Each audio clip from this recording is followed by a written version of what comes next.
পুৱা ৮ বজাৰ লগে লগে আৰম্ভ হৈছে ভোট গণনা প্ৰক্ৰিয়া আৰু অসমৰ যোৰহাটত ইতিমধ্যে অগ্ৰগতি লাভ কৰিছে গৌৰৱ গগৈয়ে। যোৰহাট লোকসভা সমষ্টিত মুঠ পোষ্টেল বেলটৰ সংখ্যা আছিল ১৬,৫৯৬ আৰু গৌৰৱ গগৈয়ে লাভ কৰিছে ৫৫৫টা ভোট আৰু তপন গগৈয়ে লাভ কৰিছে ৪৫টা ভোট। পোষ্টেল বেলটৰ ভোট গণনাত এই মুহূৰ্তলৈকে আগবাঢ়ি আছে গৌৰৱ গগৈ। উল্লেখ কৰাৰ প্ৰয়োজন যে সমষ্টিটোত প্ৰতিদ্বন্দ্বিতা কৰিছে মুঠ 4গৰাকী প্ৰাৰ্থীয়ে। উপৰোক্ত 2 প্ৰাৰ্থীৰ উপৰিও আন 2 প্ৰাৰ্থী ক্ৰমে একাম সনাতন আৰু ভাৰত দলৰ পৰা অৰুণ চন্দ্ৰ সন্দিকৈ আৰু নিৰ্দলীয়ভাৱে প্ৰতিদ্বন্দ্বিতা আগবঢ়াইছে ৰাজকুমাৰ দুৱাৰাই। সমষ্টিটোৰ অন্তৰ্গত বিধানসভা সমষ্টিসমূহ হৈছে ক্ৰমে সোণাৰী, মাহমৰা, ডিমৌ, শিৱসাগৰ, নাজিৰা, মাজুলী, টিয়ক, যোৰহাট, মৰিয়নি আৰু তিতাবৰ।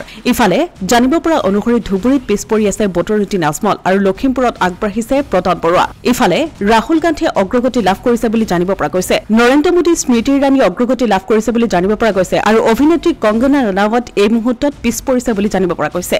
পুৱা ৮ বজাৰ লগে লগে আৰম্ভ হৈছে ভোট গণনা প্ৰক্ৰিয়া আৰু অসমৰ যোৰহাটত ইতিমধ্যে অগ্ৰগতি লাভ কৰিছে গৌৰৱ গগৈয়ে।